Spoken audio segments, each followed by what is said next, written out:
So good evening, guys. Once again, and my name is Maurya Hanspal, and in this session, we're gonna continue our previous session on the topic of valuation. Right? In the previous session on the advanced valuation metrics, yeah. So that was the first session we talked about, and we started our discussion on the concept of IPOs or the initial public offerings.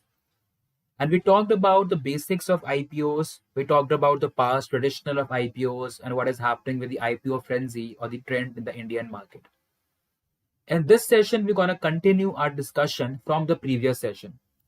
So, in the previous session, if you remember, and those of you who did not watch the previous session, we talked about the kind of traditional methods which are not working to value these loss making startup companies, right? A lot of the measures of traditional valuation are not working to value these loss making startup companies. And some new measures of valuation have come into the market. That is, the valuation for these loss making startups can be both in terms of the quantitative aspect as well as the qualitative aspect also. So, that one thing we try to understand. Also, a few of the measures of traditional valuation, that is the DCF, we couldn't use. We can use relative valuation, but only in terms of EV to EBITDA. We can use revenue multiples like price to sales and EV to sales. PB is more or less used for those industries which are asset intensive. The return on equity, it cannot be used because these companies have no profitability. Again, goodwill to assets ratio can be used only for the companies that have assets, but not for the loss making tech startup companies. Expected reinvestment, we cannot calculate. We calculate about like one of the most important indicators to value this loss making startups. You have the model of revenues by sales to capital can be used. Again, venture capital method can be used because it's exclusively for startups. Economic value added cannot be used. Borkus approach, Chicago method, exit valuation, scorecards, and option models can be used. So all these things we have talked about in detail in the previous session. So we found out like some of the traditional measures of valuation can be used, whereas more or less a large number of traditional valuation measures could not be used. So these new age tech startups have believed that valuation can be termed both in terms of the quantitative aspect as well as the qualitative aspect. So talking about some of the new valuation metrics in this session, and then we'll be talking about some other things in the subsequent sessions. So talking about some of the new valuation metrics which you must look at before investing into these loss-making startup IT companies. The first one is focusing on the right metric and technology. So we need to focus upon, is the company focusing on the right metric? Is the company focusing on the right audience? Where there is no need, is the company able to create a need? And where there is some existing need, is the company able to exploit that opportunity? So that thing we need to analyze. We need to see, is the product which the company is offering, is that product filling some gap in the market? So that things we need to understand. The company should fulfill the demand of the people which no other company could fill up in the market. So that one thing we need to focus upon. Also, we need to focus upon the aspect of technology, right? We need to focus that is the technology much innovative enough to like survive with the conditions which are quite dynamic in the market, which we can say. So we need to see that is the company updating their technologies, because ultimately they are the tech startup companies. And these kinds of technologies get obsolete over a period of time. So we need to see, is the company updating these technologies or not. Then we need to see the cost of user acquisition and replacement cost.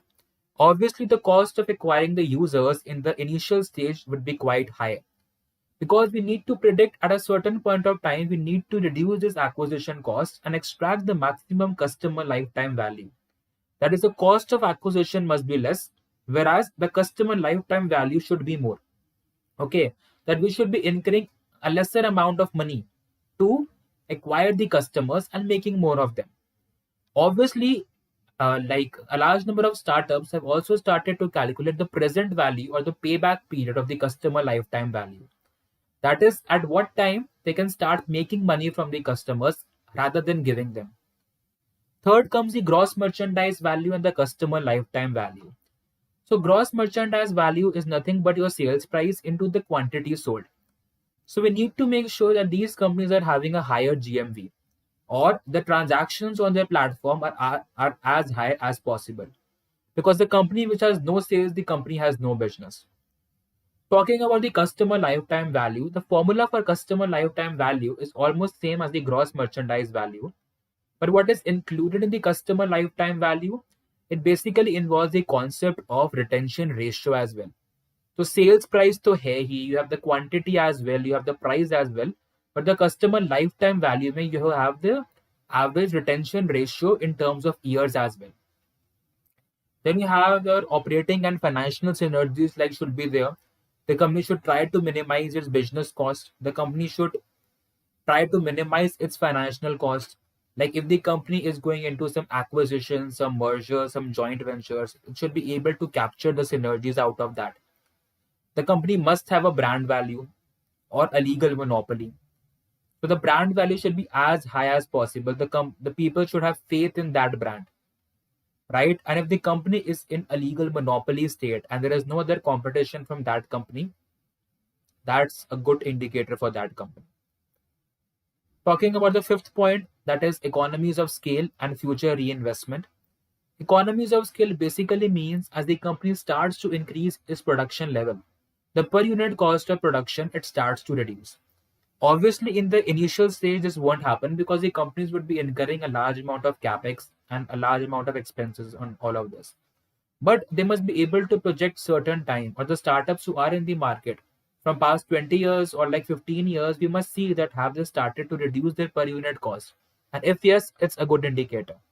And of course, the future reinvestment in terms of the ratio suggested by Mr. Ashwath Damodaram, the professor of investment banking. That is the revenues by sales to capital ratio. That how many sales, this one, how many sales per unit dollar of capital the company is generating. So that we need to analyze in such a case. Then we also take into consideration the cash burn and the management ego. Okay.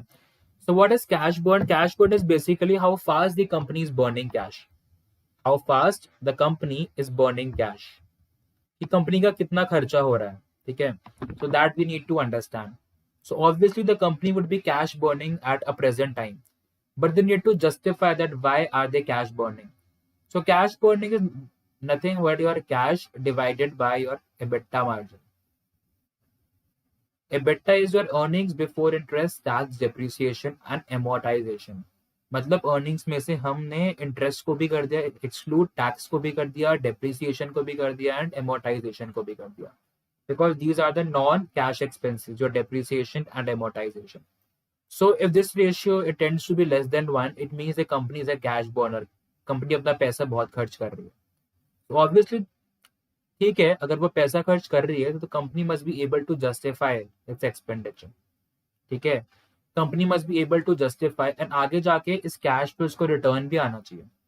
So the company should strive towards making this ratio either 1 और at least like greater than 1 तो करो. But अगर तुम 1 भी कर सकते हो तो मतलब कि बहुत अच्छी बात है. At least we can say that the company has started to improve. So that thing we can talk about in cash to beta. That is a cash burning ratio. Last point comes out the management ego. So what exactly is management ego? So when we talk about the management ego, it is also included into the concept of like valuation. So how does management ego arise? It can happen that the company which had to be listed on the stock exchange, it had some failed prior attempts of acquisitions, mergers or joint ventures. हो सकता है कि इस company ने पहले try कर रहा हो like to like merge with some company or to acquire some company or to have a joint venture with some company, but due to that reason, but like it failed due to some reason. And ये भी हो सकता है कि क्या पता company ने पहले आईपीओ के लिए अप्लाई कर रहा हो like to get listed on the stock exchange, but SEBI like rejected it. And the same thing happened with the company of Oyo as well. So that is the parent company is Oracle Technologies. Okay. Same thing is happening with Oyo as well. Like they were like firing their prospectors to get listed, but there was some issue with some other companies regarding some fraud and all that stuff. So अगर कुछ ऐसा है, so these kind of things get accounted in the valuation metrics. ठीक है, तो ये चीजें भी देखी जाती हैं because management has to list itself right now. They have to forget that past image. हो सकता है कि कंपनी में पास कुछ लिटिगेशंस हो, कुछ प्रॉब्लम्स हो, एंड जिसकी वजह से कंपनी के मैनेजमेंट को बहुत सफर करना हो. But company ki management wants to like forget all these things and they want to have a fresh start. So that is one thing which the company also takes into consideration, the concept of management ego. And that is where management ego is very important to value such companies. Okay. So what did we try to understand in this session? We talked about the discounted cash flow ko use karna is tough. Because like what happens in discounted cash flow, you have to analyze a future cash flow, a future positive cash flow. And in companies का future projection करना बहुत tough होता है, startup digital companies. So like DCF method थोड़ा मुश्किल हो जाएगा. अब मैं ये नहीं बोल रहा कि डीसीएफ मेथड को तुम यूज नहीं कर सकते, यूज कर सकते हो, but the findings can be wrong because how can you protect an accurate number for future. Talking about relative valuation, देखो उसमें प्रॉब्लम ये है कि तुम्हारी company is not comparable with some other company. That is if you are listing your loss making tech startup, you do not have a similar company like you just listed on the stock exchange like a tech startup. So again the relative valuation also fails. But in relative valuation you can use your EV to EBITDA ratio because that also includes the concept of the payback period, that in how much time the amount would be like paid you back. अगर मतलब किसी ने company में कुछ पैसा लगाया तो कितने टाइम में पैसा वापस मिल जाए. Then in terms of revenue multiples, you can use in terms of price to sales and EV to sales. कि sales के basis पे company की value निकालो. PB ratio can be used, but only for those companies which are asset intensive. कोई IT company है तो उसके पास assets हो सकते हैं, but assets बहुत कम होंगे. So this ratio like fails to take that estimation. Again, return on equity it cannot be used because the profitability companies के पास है नहीं. Now goodwill to assets use कर सकते हो because goodwill is ultimately that's running these startup companies, but उन्हीं companies के लिए अच्छी जिनके पास assets हैं. Same as the PB ratio. Assets IT company के पास भी होंगे but कम होंगे. Expected reinvestment निकालना थोड़ा मुश्किल है because it is ROE into the retention ratio. अब ROE company के पास है नहीं तो तुम sustainable growth rate भी नहीं निकाल सकते. Change in revenue by sales to capital you can use because estimating the value of the company on the basis of sales it generates from the per dollar of capital that people have invested. Venture capital method you can use because that's ultimately for startups. कि आगे जाके company की कितनी value होगी. EVA you cannot use because ultimately your NOPAT is negative, that is your profit, and your WACC is also negative. कि जो लोग अभी कंपनी में पैसा लगा रहे हैं तो उनको कुछ रिटर्न नहीं आ रहा, तो ultimately like the whole equation would turn out to be negative. Burkers approach and Chicago approach can be used because these are ultimately for startup methods by analyzing some of the most important factors in the startups and like valuing them. The exit valuation method can also be used once again because like what do these venture capitalist firm do? They start to analyze the value of the company in future. And वो बोलते हैं कि एक ऐसा time आएगा कि या तो हम कंपनी का आईपीओ निकाल देंगे एंड जो वेंचर कैपिटलिस्ट फर्म्स निकल जाएंगे, या हम शेयर बाय बैक कर देंगे. मतलब जो वेंचर कैपिटलिस्ट ने अपना पैसा लगाया है तो उनको अपना पैसा वापस मिल जाएगा. The scorecard and option models also you can use because here you have the option of investing data, जहाँ पे कंपनी में कुछ चेंजेस, अच्छे पॉजिटिव चेंजेस देखने को मिले, है ना. Then obviously like these methods we talked about in detail, that is focusing on the right metric and technology. You have the user acquisition cost and replacement cost, your gross merchandise value and customer lifetime value, operating and financial synergies, brand value monopolies, economies of scale, future reinvestment, cash burn, and management ego. And management ego and cash burn are like one of the most important things that you need to understand if you're pursuing a job as a core investment analyst in a top investment bank. Okay, so that was all for today. See you in the next session.